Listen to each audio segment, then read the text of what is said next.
नमस्कार साथियों, हिस्ट्री की क्लास में आपका स्वागत है। कैसे हैं आप सब? आशा करता हूं आप सब सही होंगे, ठीक होंगे। अपना ख्याल रखिए, अपनों का ख्याल रखिए और मेहनत करते रहिए। बच्चों, मेहनत करते रहोगे आप एक दिन सफल ज़रूर हो जाओगे। सफल व्यक्ति वह नहीं कहलाता जो बड़े सपने देखता है। बच्चों, सफल वह व्यक्ति कहलाएगा जो सफलता के लिए जिद रखेगा और उस जिद से उन सपने को पूरे करने के लिए कोशिश करता रहेगा, मेहनत करता रहेगा। सफल व्यक्ति वह कहलाएगा जिसके अंदर ललक होगी उन सपनों को पूरा करने की। बड़ा सपना देखने वाला सफल नहीं है, उन सपनों को पूरा करने वाला व्यक्ति सफल है।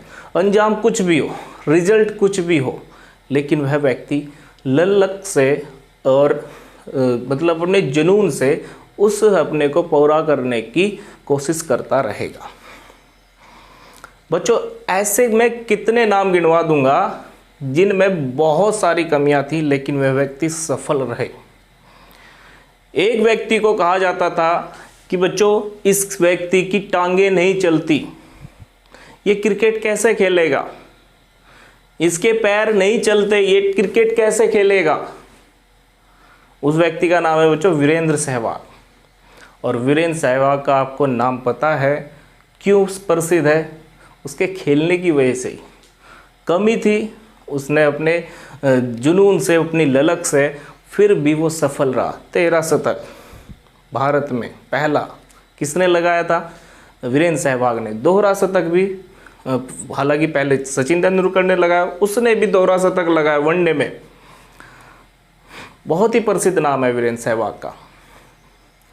और एक व्यक्ति जिसमें भी कमी थी लेकिन वह सफल रहा, उस व्यक्ति को कहा जाता था कि यह तो नाक में गाता है, यह सिंगर कैसे बनेगा, इसके गाने कैसे फेमस होंगे।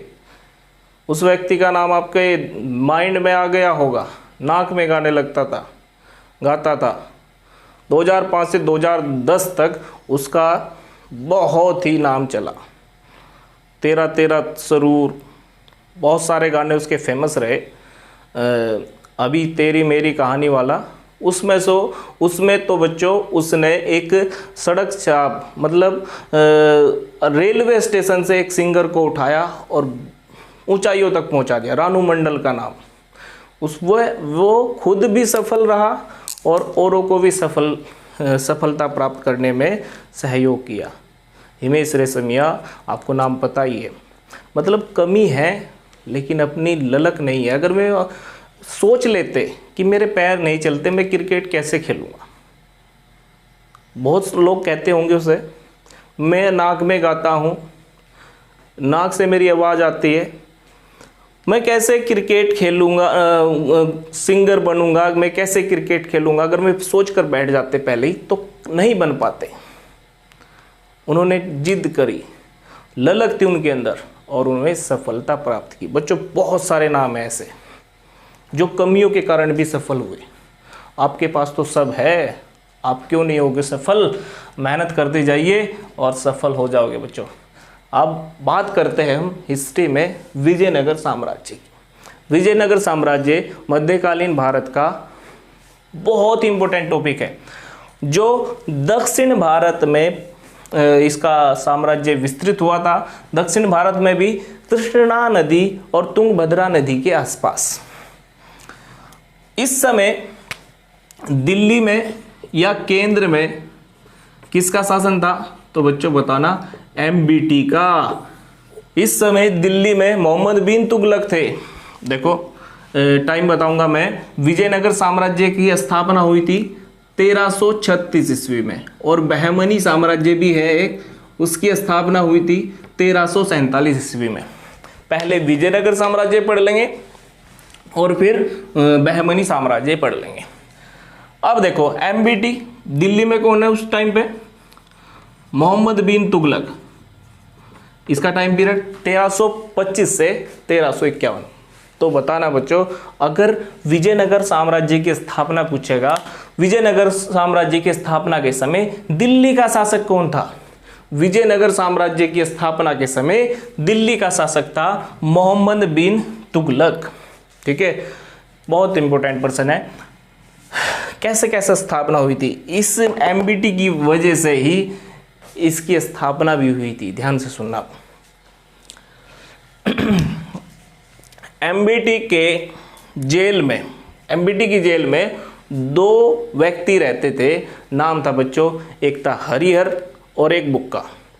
दक्षिण भारत से ही एमबीटी उन्हें पकड़ कर ले गया था अपनी जेल में और इस्लाम धर्म कबूल करवाया था एमबीटी ने हरिहर और बुक्का पर। इस्लाम धर्म अपना लिया।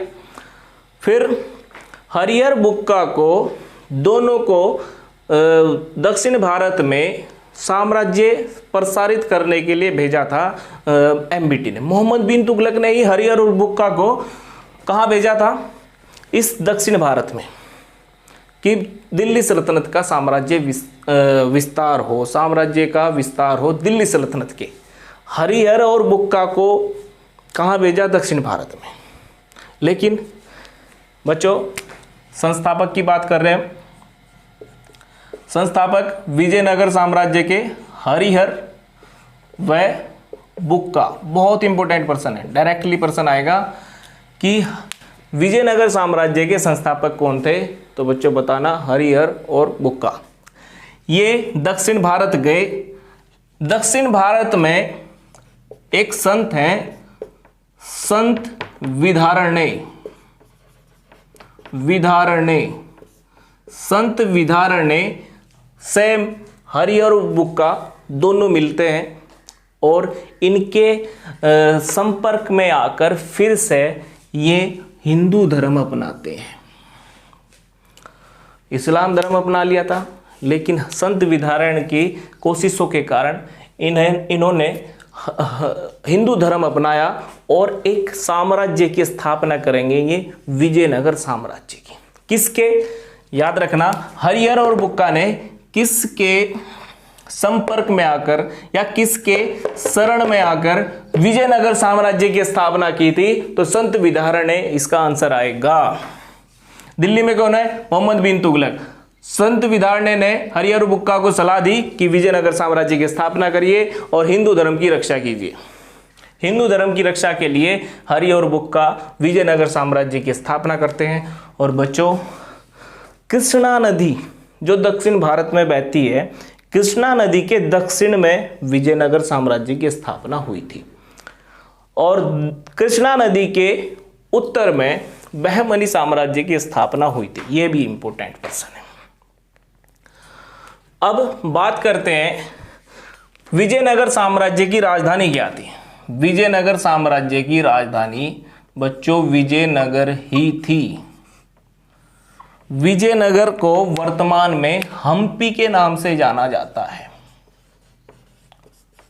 याद आया कुछ, 50 रुपए के नोट पे हम्पी के रथ मंदिर या रथ बने हुए हैं। विठल स्वामी का मंदिर, हजारा का मंदिर, उस पर बने हुए हैं हम्पी के चित्र हैं, किस पे, 50 रुपए के नोट पर। ठीक है, ये वही हम्पी है जो कर्नाटक में स्थित है अभी वर्तमान में भी। कहां पर है, कर्नाटक में। आपको क्या पता लगा अभी। विजयनगर साम्राज्य की स्थापना हरिहर और बुक्का ने की थी। किसके संपर्क में आकर, संत विधारण्य के संपर्क में आकर। और विजयनगर साम्राज्य की राजधानी क्या थी बच्चों। हालांकि विजयनगर साम्राज्य की राजधानी विजयनगर नहीं रही, लगातार चेंज भी हुई बीच में, लेकिन अगर पर्सन आए डायरेक्टली विजयनगर साम्राज्य की राजधानी क्या थी, तो बच्चों विजयनगर साम्राज्य की राजधानी विजयनगर ही बतानी है। ठीक है, हरिहर और बुक्का इस वंश के, इस साम्राज्य के संस्थापक थे। एमबीटी के समय में इस वंश की स्थापना हुई थी। चलो, संत विधारण्य, इसका नाम भी याद रखना। अब क्या प्रॉब्लम थी, ध्यान से सुनना। जो ये बहमनी साम्राज्य है और विजयनगर साम्राज्य है, इन दोनों पर हमेशा विवाद चलता रहता था, युद्ध चलता रहता था।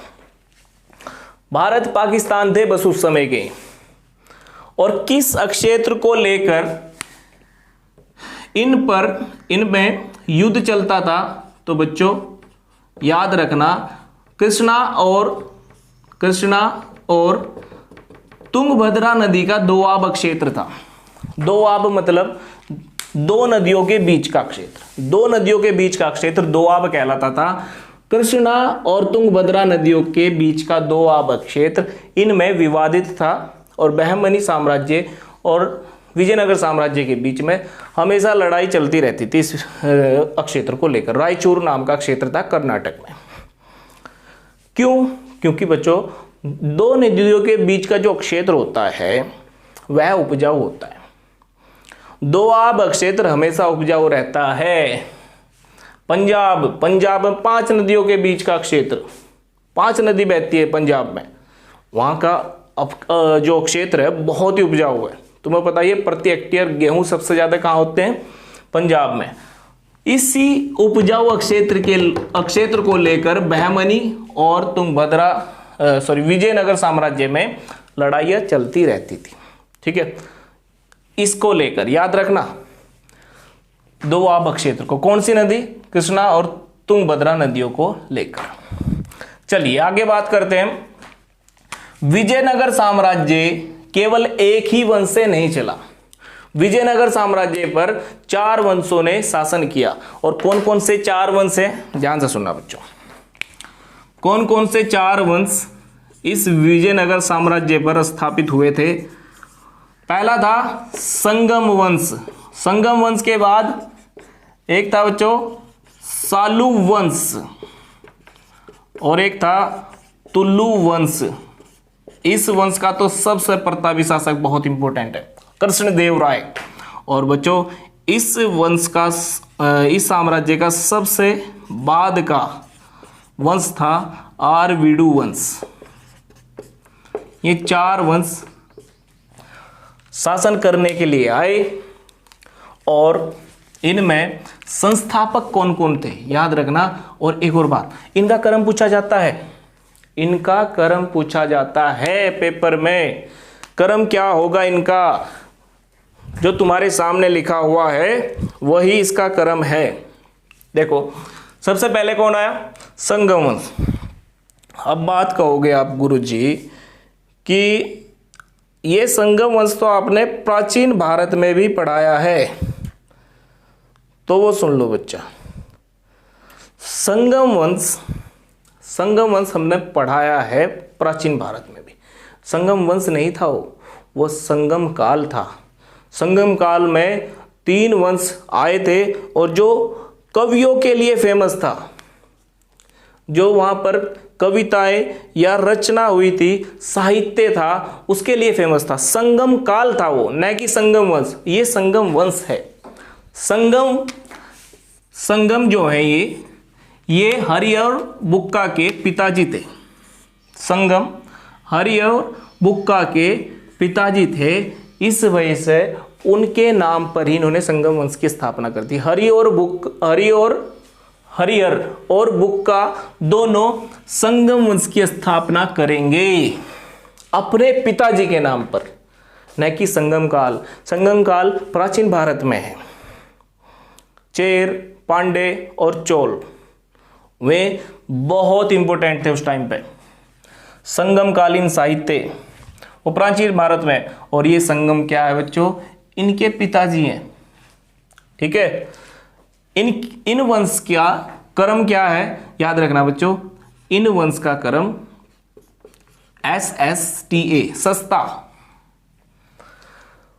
अगर विजयनगर साम्राज्य में वंशों का क्रम पूछ लिया कि कौन सा सही नहीं है या कौन सा सही है, ऑप्शन में दे देगा, आ जाएगा पेपर में। याद रखना SSTA, सस्ता। संगम, सालू, तुल्लु, आरवीडू। ठीक है, इस वंश का कार्यकाल कहां से कहां तक रहा वो ध्यान से सुनना। जब विजयनगर साम्राज्य की स्थापना हुई तभी से इसका काल शुरू हो गया। हरिहर और बुक्का ने इसका स्थापना की थी इसकी। 1336 से 1485 तक संगम काल, फिर संगम वंश चला और फिर सालू वंश थोड़े दिन के लिए आया 1485 से 1505 तक। और बच्चों फिर तुल्लु वंश 1505 से ये रहता है 1570 ईस्वी तक। और बच्चों 1570 ईस्वी से 1650 ईस्वी तक आरवीडु वंश का स्थापना हुई थी विजयनगर साम्राज्य में। विजयनगर साम्राज्य है, अलग अलग वंश उसमें आ रहे हैं, राजधानी विजयनगर थी। ठीक है, संस्थापक कौन कौन थे? संगम काल के या संगम वंश के, काल नहीं, काल प्राचीन भारत का है बच्चों, हरिहर और बुक्का संगम वंश के संस्थापक हैं। याद करो, संगम वंश के संस्थापक हरिहर और बुक्का, और सालू वंश के संस्थापक सालू नरसिंह। सारा निचोड़ बता रहा हूं इसका, बहुत इंपॉर्टेंट है, पेपर में इनमें से ही प्रश्न आएंगे। फिर सालू नरसिंह सालू वंश के संस्थापक। फिर सालू नरसिंह के बाद बच्चों वीर नरसिंह आएंगे, वीर नरसिंह। और फिर आरवीडु वंश, आरवीडु वंश का संस्थापक था बच्चों तिरुमल। संगम वंश के संस्थापक हरिहर और बुक्का। फिर सालू वंश के संस्थापक नरसिंह, ऐसे याद रखना, सालू वंश के संस्थापक नरसिंह, और फिर पहले नरसिंह आए, फिर वीर नरसिंह आए। सालू वंश के संस्थापक नरसिंह, तुल्लु वंश के संस्थापक वीर नरसिंह, और बच्चों आरवीडु वंश के संस्थापक तिरुमल थे। ठीक है, बात करेंगे हम संगम वंश की।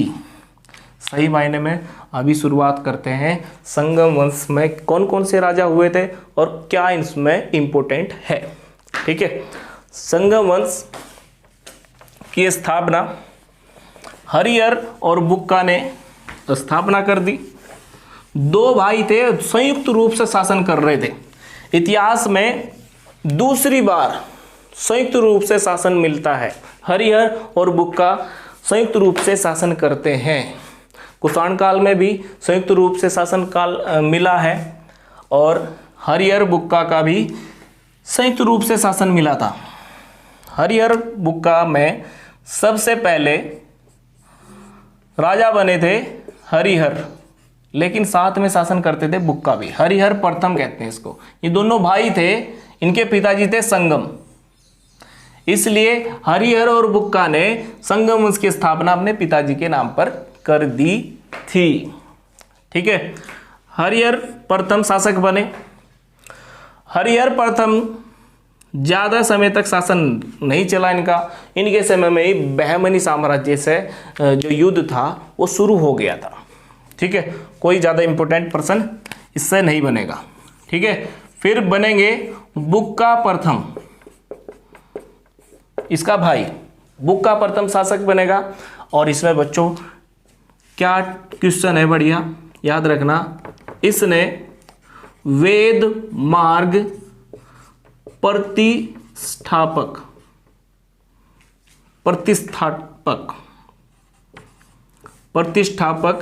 की स्थापना की थी या उपाधि धारण की थी।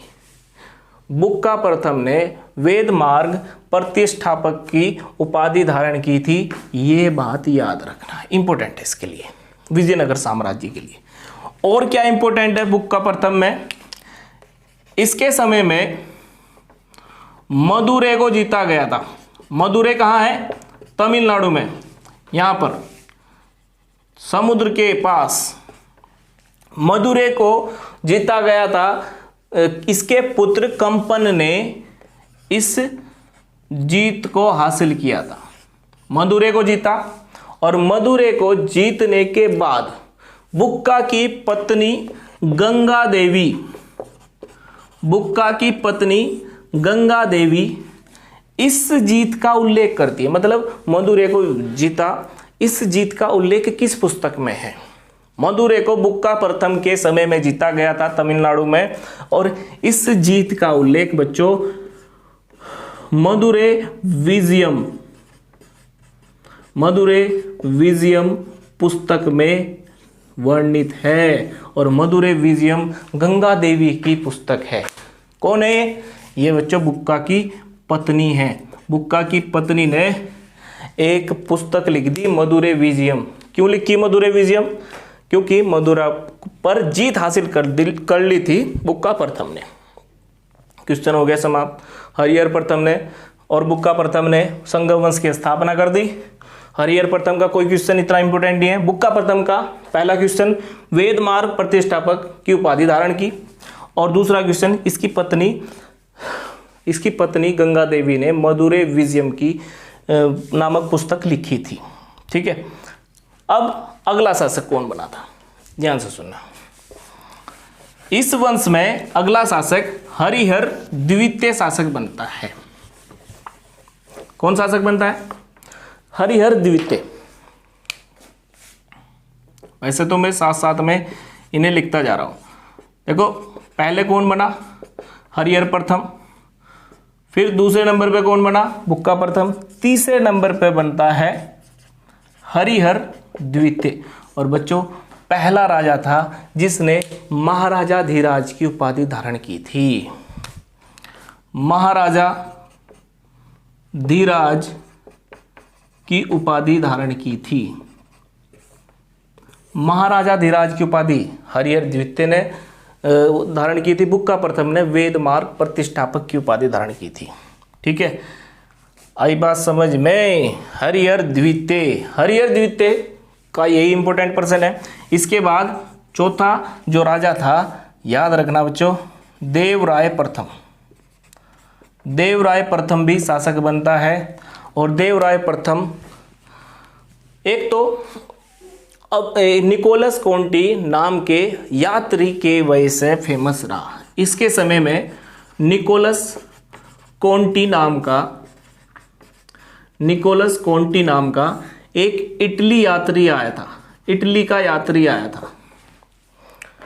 कब आया था? याद रखना बच्चों, 1420 ईस्वी में निकोलस कॉन्टी भारत आया था और देवराय प्रथम के दरबार में पहुंचा था। और क्या है, देवराय प्रथम ने तुंगभद्रा नदी पर बांध बनाकर एक नहर भी निकाली थी, जिससे सिंचाई के लिए या सिंचाई कर सके किसान आके। ठीक है, तुंगभद्रा नदी पर बांध बनाया था देवराय प्रथम ने और एक नहर निकाली थी। कोई क्वेश्चन? सबसे बढ़िया पर्सन ये है। देवराय प्रथम का पर्सन है निकोलस कॉन्टी। यहाँ पर देवराय प्रथम के दरबार में आया था। ठीक है, बात करते हैं हम अगले शासक की। इसके बाद बच्चों पांचवा शासक हुआ था देवराय द्वितीय।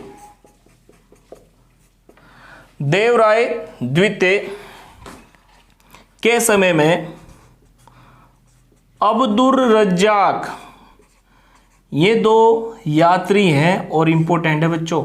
ईरान से, फारस से आया था ये।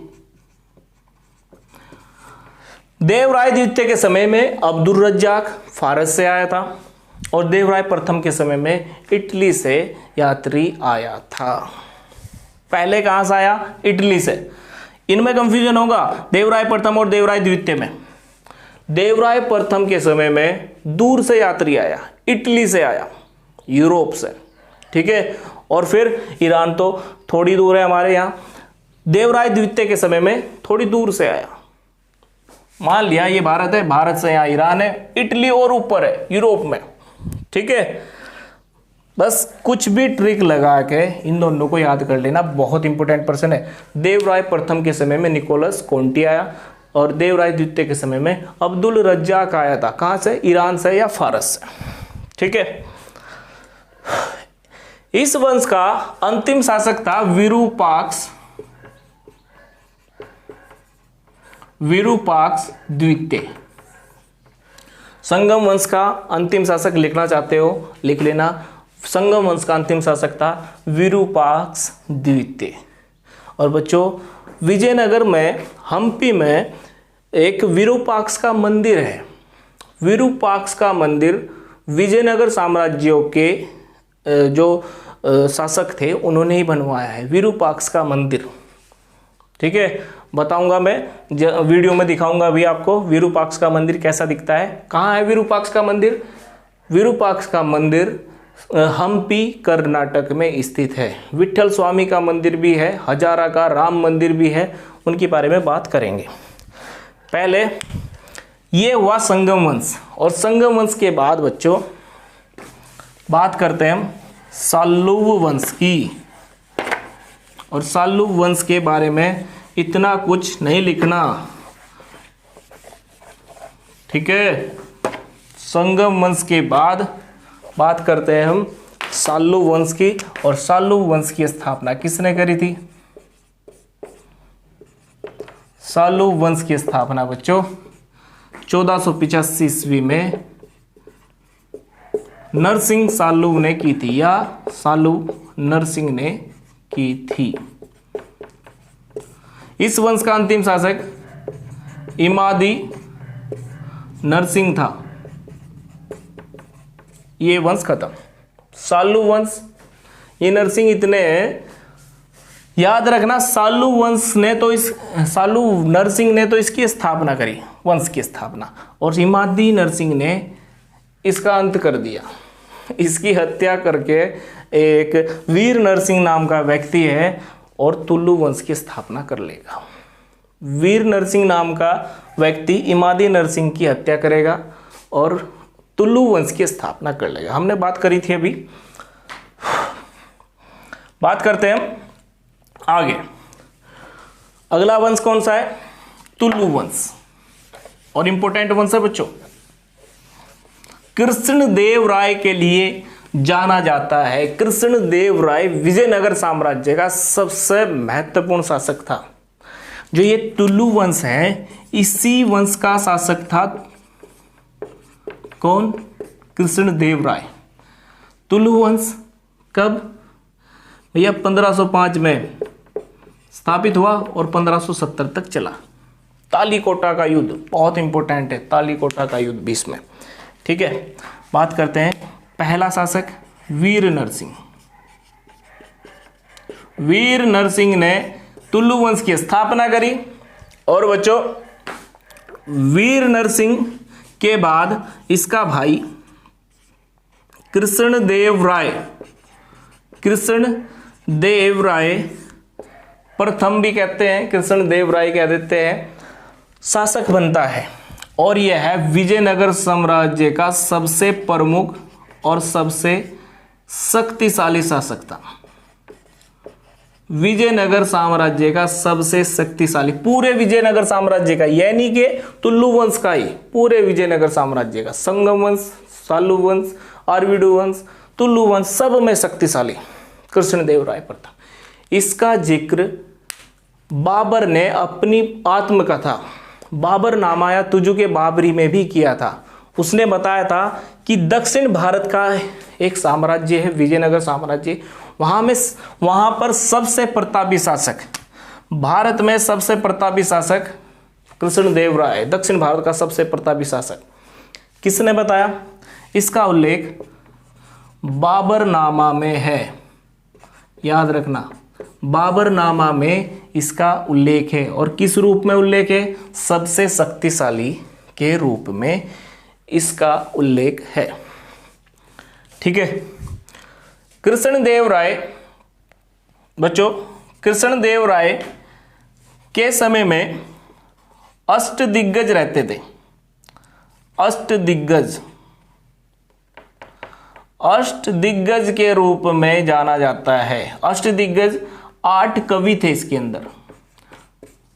बच्चों नवरत्न की बात करी हमने, अष्टप्रधान जब हम मराठा वंश पढ़ाएंगे, अष्टप्रधान शिवाजी के समय में थे, अष्टदिग्गज कृष्णदेव राय के समय में थे, नवरत्न चंद्रगुप्त द्वितीय के समय में थे, और बच्चों नवरत्न अकबर के समय में भी थे। नवरत्न चंद्रगुप्त द्वितीय अकबर के समय में, शिवाजी के समय में अष्टप्रधान, और अष्टदिग्गज कृष्णदेव राय के समय में थे। 8 कवियों का एक ग्रुप था, जिनमें सबसे प्रमुख थे तेनालीराम। बच्चों तेनालीराम की कहानियां आपने सुनी होंगी। तेनालीराम, रामकृष्ण, बहुत, जैसे अकबर के समय में बीरबल थे ना, वैसे ही तेनालीराम कृष्णदेव राय के समय में थे। बहुत अपनी बुद्धिमत्ता के लिए जाने जाते हैं। इनकी कहानी पढ़ना, तेनालीराम की। तेनालीराम किसके समय में थे? कृष्णदेवराय के समय में। बहुत इंपॉर्टेंट पर्सन ये हो गया। ठीक है बच्चों, एक और बात, कृष्णदेवराय ने एक पुस्तक लिखी थी, अमुक्तमाल्याद। कृष्णदेवराय ने एक पुस्तक लिखी थी, अमुक्तमाल्याद। अमुक्तमाल्याद के लिए भी फेमस थे कृष्णदेवराय। और बच्चों, कृष्णदेवराय ने 2 मंदिर, एक हजारा का राम मंदिर और एक विट्ठल स्वामी मंदिर, विट्ठल स्वामी मंदिर, ये 2 मंदिर हम्पी में बनवाए थे बच्चों, हम्पी में बनवाए थे।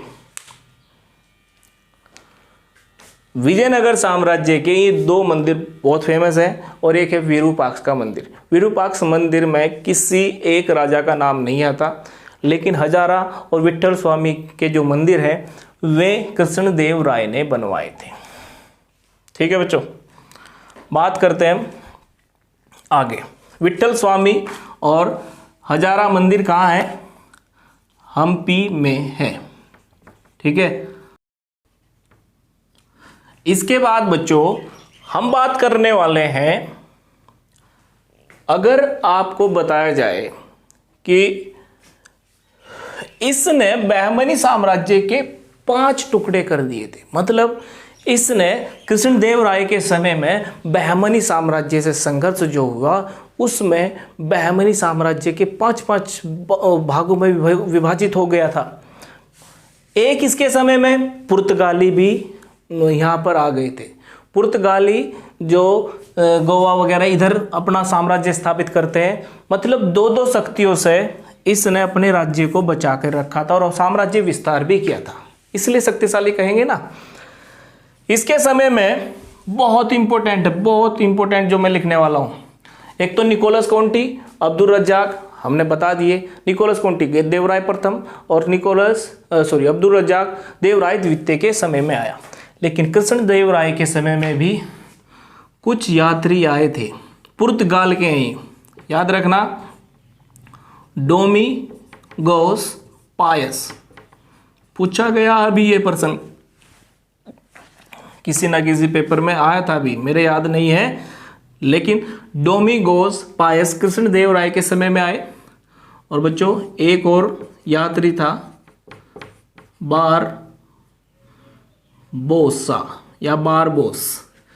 बारबोस और डोमिगोस पायस, ये पुर्तगाली यात्री किसके दरबार में आए थे? बताना बच्चों, कृष्णदेवराय के दरबार में ये पधारे थे। ठीक है, बात करते हैं हम आगे।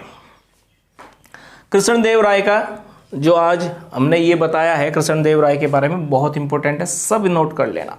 इसके बाद तुलु वंश का शासक बनता है बच्चों सदाशिव। और सदाशिव के समय में महत्वपूर्ण युद्ध तालीकोटा का युद्ध हुआ था। सदाशिव का अगर एक महत्वपूर्ण प्रश्न पूछा जाए आपको तो सदाशिव का एक महत्वपूर्ण प्रश्न है, सदाशिव के समय में तालीकोटा का युद्ध हुआ था 1565 ईस्वी में। ठीक है, बात करेंगे अब हम उसी की। कृष्णदेवराय के बाद शासक बनते हैं सदाशिव। तुलु वंश में शासक बनेंगे सदाशिव। और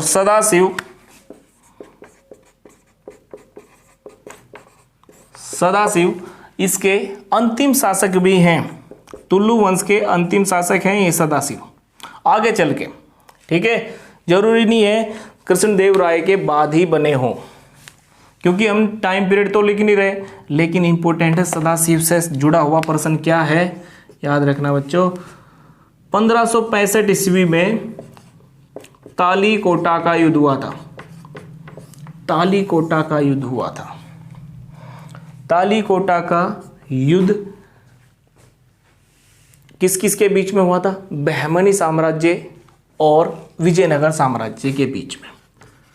बहमनी साम्राज्य और विजयनगर साम्राज्य के बीच में। और बच्चों विजयनगर साम्राज्य इस युद्ध में हार गया था। बहमनी साम्राज्य ने विजयनगर पर अधिकार कर लिया था, और जब विजयनगर पर अधिकार कर लिया जाएगा तो राजधानी चेंज होगी या नहीं होगी? राजधानी चेंज होगी बच्चा। बहमानी साम्राज्य इस युद्ध में जीत गया 1565 के तालीकोटा युद्ध में। और बच्चों लेकिन 5 साल तक, लगभग 5 साल तक इसका शासन फिर भी चलता रहा।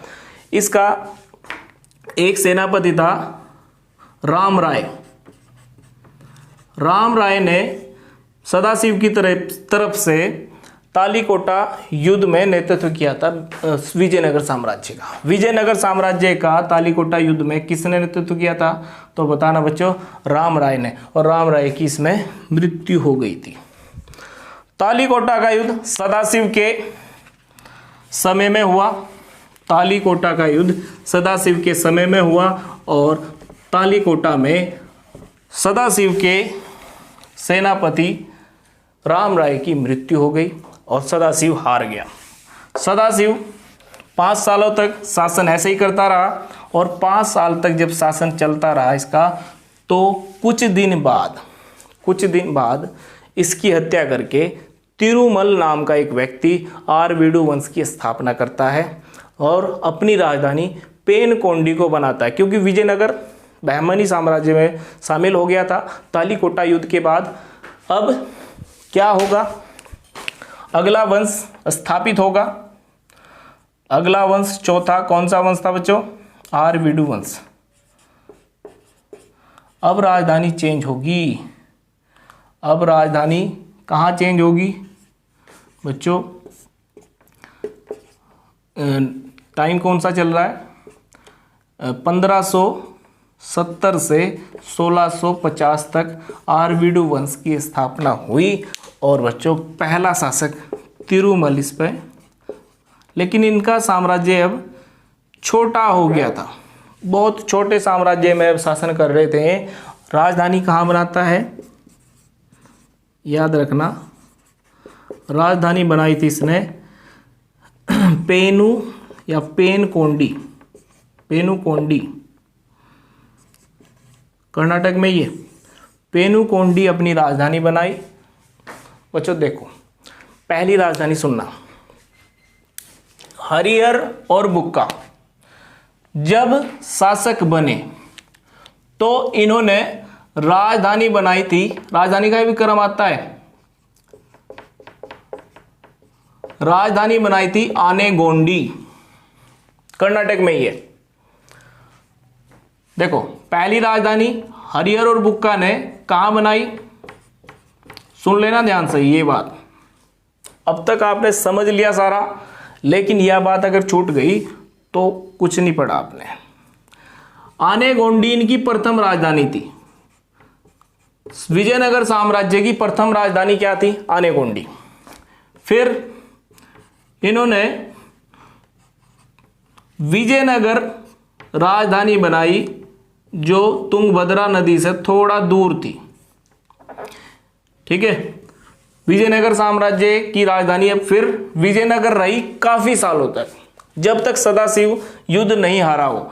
और फिर बच्चों राजधानी क्या हुई? पेनुकोंडी।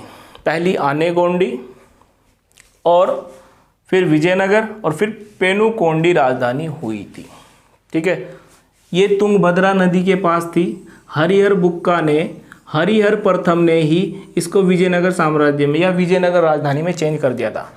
विजयनगर का अर्थ भी आता है बच्चों, अर्थ पूछा जाता है विजयनगर का, तो बताना जीत का शहर। विजयनगर का अर्थ क्या है? आपके सामने ही लिखा हुआ, विजयनगर मतलब शहर, जीत का शहर। बताओ संगम वंश की स्थापना, संगम वंश की स्थापना किसने करी? हरिहर और बुक्का ने। हरिहर प्रथम शासक बने, अनेगोंडी उसकी राजधानी हुई, लेकिन उसे ये अनेगोंडी तुंगभद्रा नदी की वजह से बाढ़ से ग्रस्त था, इसलिए विजयनगर साम्राज्य या विजयनगर राजधानी बनाई हरिहर बुक्का, हरिहर प्रथम ने ही। विजयनगर साम्राज्य राजधानी बनाकर इन्होंने काफ़ी सालों तक विजयनगर में ही राजधानी रखी। बल्कि संगम वंश के बाद सालू वंश भी वहीं शासन करता है, फिर तुल्लु वंश भी वहीं पर शासन करता है, फिर आरवीडु वंश ने अपनी राजधानी चेंज करी थी पेनुकोंडी। आनेगोंडी, विजयनगर और पेनुकोंडी, ये क्रम भी पूछा जा सकता है। विजयनगर कहाँ है? कर्नाटक में। विजयनगर को वर्तमान में हम्पी कहा जाता है। विजयनगर साम्राज्य की स्थापना हरिहर और बुक्का ने की थी, ये बात आपको बता दी मैंने। संगम वंश कौन कौन से थे? विजयनगर साम्राज्य पर 4 वंश थे। सस्ता, SSTA, संगम, सालू, तुलु और लास्ट में आरवीडु वंश। ठीक है। संगम वंश की स्थापना हरिहर बुक्का ने, सालू वंश की स्थापना सालू नरसिंह ने, और तुल्लु वंश की स्थापना वीर नरसिंह ने, और आरवीडु वंश की स्थापना तिरुमल ने की थी। सब कुछ आपके माइंड में होना चाहिए। वेद मार्ग प्रतिष्ठापक की उपाधि धारण करने वाला बुक्का प्रथम था। मदुरै पर विजय प्राप्त करने वाला बुक्का प्रथम था। निकोलस कॉन्टी देवराय प्रथम के समय में आया था, और देवराय प्रथम ने ही तुंगभद्रा नदी पर बांध बनवाया था। देवराय सेकंड के समय में अब्दुल रज्जाक भारत में आया था। ठीक है। इसके बाद बच्चों हमने बात करी थी सालू वंश की, और फिर तुल्लु वंश में कृष्णदेव राय की। कृष्णदेव राय के समय में 2 पुर्तगाली यात्री डोमिगोस पायस और बारबोस, ये पुर्तगाल से आए थे। ठीक है। अष्टदिग्गज है कृष्णदेव राय के समय में। बाबरनामा में उल्लेख है कृष्णदेव राय का। और बच्चों 2 मंदिर, हजारा और विट्ठल स्वामी मंदिर कृष्ण